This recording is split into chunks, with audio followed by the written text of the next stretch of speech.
Morning mga palangga, mayong buntag. So ito ang ating recipe for today. Ang ating ulam ngayong araw na ito ay sinigang na baboy, karning baboy. So ito pong sinigang natin mga palangga.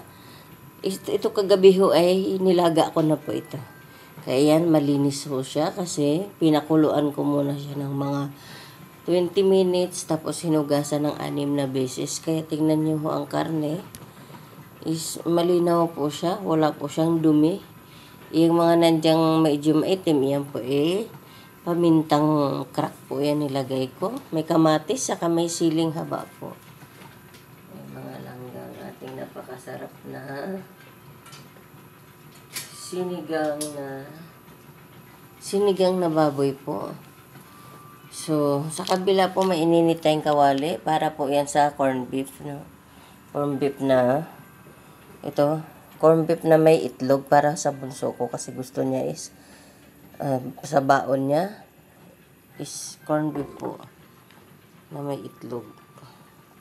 So, dalawang klaseng ulam ang ating nuluto dahil pambaon yung isa sa bunso ko. Isa naman pang ulam maghapon. At saka pangbaon. Ngayon naman, i-day off ko po, araw ng Miyerkules. So, alternate ang pasok namin sa spa. Kasi mahina po ang negosyo sa spa. Ang fare mo sa wellness spa is mahina, kaya nag-alternate po ng pasok. So, ito po mga palangga, mayroon tayo ditong gulay.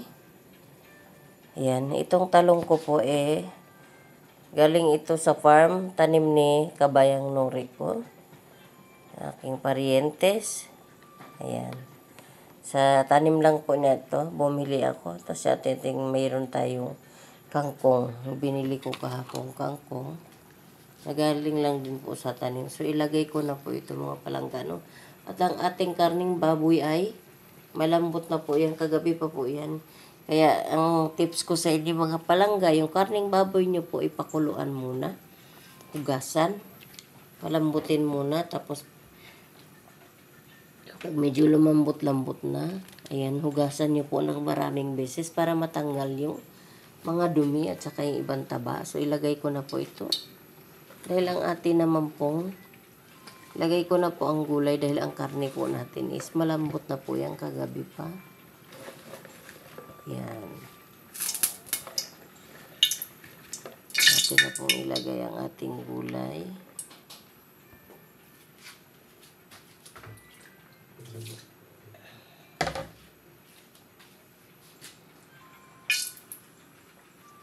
Ayan mga palangga.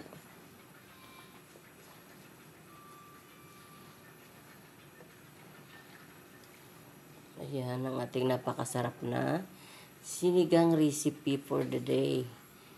Today is Wednesday, September 17, 2020. So, madaling araw na naman palangga. Ang masipag na nanay, gumising naman ng maaga. Nagluluto para sa mga anak. Masarap po ang sariling luto, masustansya. So, ilagay ko na po ang sinigang mix with gabi. So, hindi muna natin po inubos yung sinigang mix. Tikman lang po muna po. Yung asim niya po ay tama. Hayaan muna natin siyang kumulo. Yan. So, sa kabila naman po tayo. Dito naman sa ang ating corned beef para sa ating bunso. Lagay ko na po. Yan. Nanarisok po sa mga palangga. Kaya kailangan magaling tayong umilag para hindi matilamsikan. Dahil mainit na po ang kawali. Nananarisok po talaga yan. Ayan.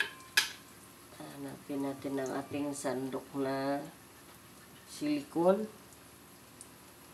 Ang ating sandok na plastic para hindi maingay ang kawali. Haluin natin.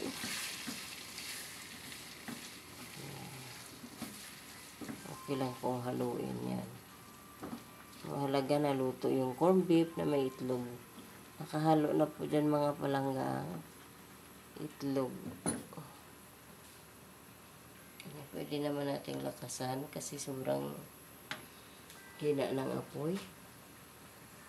So, balik tayo dito sa ating sinigang na kumulo-kulo na ng husto. Ating ihinaan ng apoy. Haluin para mag-mix yung sinigang mix. Tikman.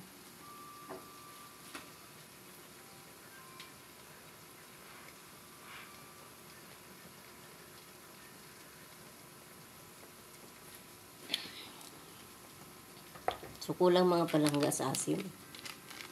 At na pong ilagay yung natirang sinigang mix. No problem po yan kahit umasin. Kasi yan naman po ay sinigang naman po yan. At umasin pa yan dahil baboy yung sinigang yan. So, pwede na po natin yung dagdagan ng patis.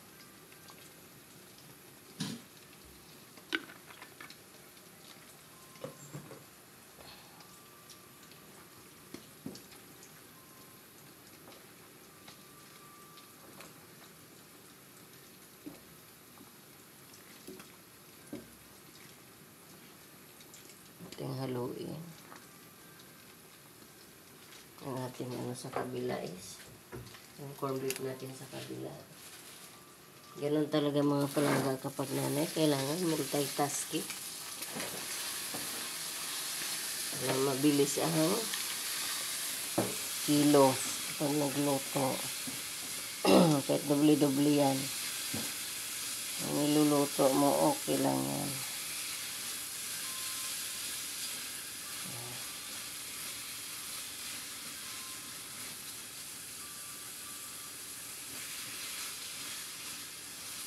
Yan, atin mo nang patuyo-tuyuin ng konti ang corn beef na may itlog. At yan ay bao ng bunso ko. So, balikan natin ang ating sinigang. Tikman natin ulit.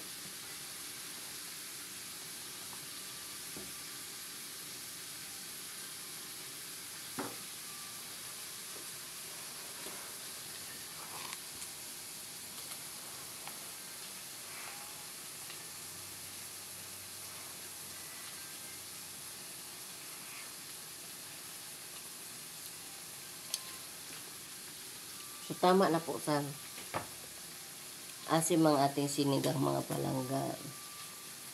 So, atin na lang pong dagdagan ng kunting asin. So, ang asukal na, itong asukal kong puti mga palangga. Munti ko mo pagkamalang asin. Mabuti pa yung ang aking asukal i-wash. Is hindi ko na nakakaligtaan. Ito, akala ko asin Dalawang beses ko na ito nadampot kahapon. Akala ko asin. Buti na lang nabasa ko yung label. Na asukal yan. Ito ang aking asin. Yan. Pareha kasi sila ng lagayan. Ito lang din nagdagan ng asin. Kasi matabang po siya matlangga. Hindi nagdagan ng asin.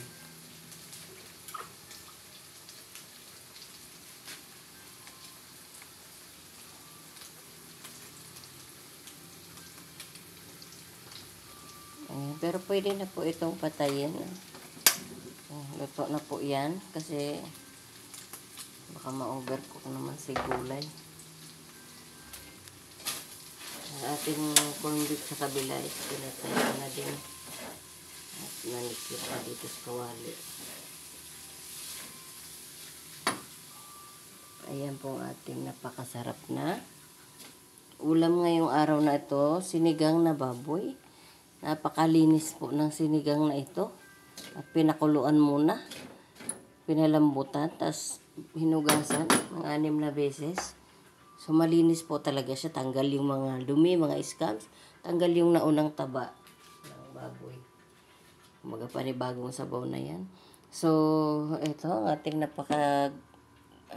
gandang ulam din ng anak ko. So, bye-bye na mga palangga. Ito lang ang ating video for reels for today. Pang-upload. Bye-bye na.